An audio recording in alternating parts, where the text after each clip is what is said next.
Hi, it's Wednesday, so we're baking.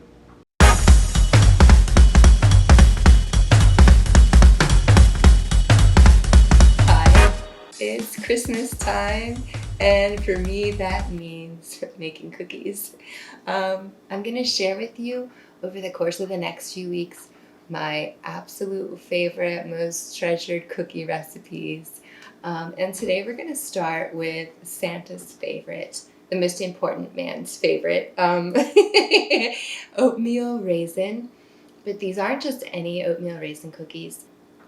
They're giant, they're soft, fluffy, crispy on the outer edges, with a lot of special ingredients that make these really an amazing cookie. So we're gonna start by sifting together our dry ingredients. We have 1.5 cups of flour, and you can just use your selected spurtle to sift this flour and these ingredients as you pour them into the bowl. But it's 1.5 cups of flour, 1.25 teaspoons of salt, 1 teaspoon of baking soda, and a generous 1 teaspoon of cinnamon. So maybe 1.25 if you're measuring it out for precision. And then just kind of whisk those together. And that's our dry ingredient batch. Next, we're going to combine our wet ingredients. We use 2 sticks of unsalted butter, room temperature, and 1 cup total of packed brown sugar. I use a 1/2 cup packed of dark brown sugar and a 1/2 cup packed of light brown sugar. And you'll see it's not necessary. You can use all light brown sugar, but if you have or you can get the dark brown, you'll see it gives it a little bit of depth that really adds to the flavor of the cookie. This is going to cream for 4 minutes on medium. When that's finished, and you've scraped down your bowl with your spurtle, add 1 egg, and then you're going to add 2 teaspoons of vanilla extract.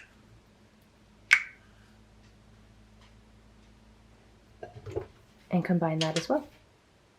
Then you're going to add 1/3 cup of maple syrup,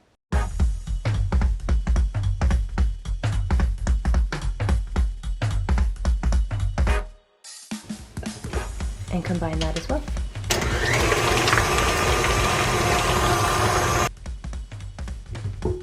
We're going to add our dry ingredients.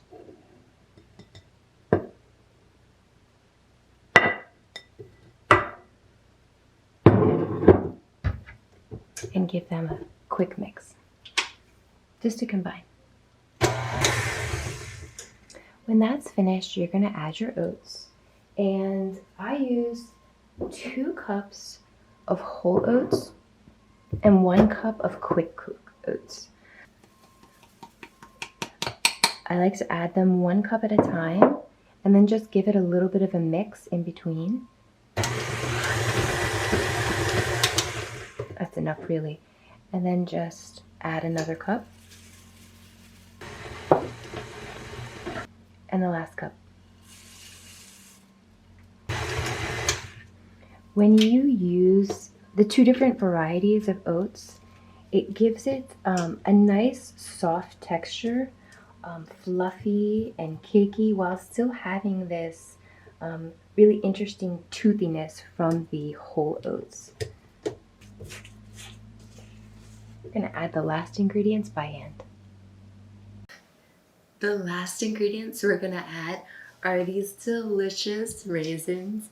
I use 110 grams of golden raisins, which have like a little more sour, tart flavor, and 110 grams of these traditional red raisins. And the combination of the two really gives these cookies something special. You're gonna love it. And I mix these in by hand, just so I can add like a little bit of extra love to the recipe. Nice and gentle, and just until it's combined. All right, that looks great. The dough is fluffy and chunky and beautiful. We're gonna take this dough and we're gonna measure out 2 ounces with a spoon and a mini spurtle and a scale. So this is what it looks like.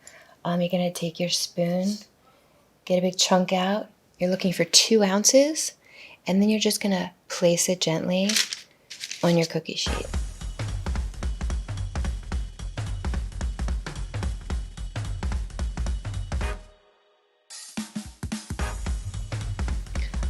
All right.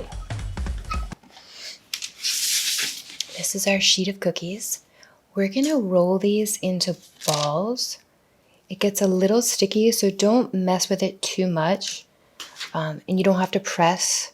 Just generally shape it quickly into a ball. All right, these cookies are ready to go in the oven. They bake at 325 for between 15 and 20 minutes. Just make sure you check on them. I put them in the top half of the oven, about 1/3 of the way down, somewhere in between the top of the oven and the middle of the oven for the perfect baked, fluffy, thick cookie. I can't wait to get these out of the oven.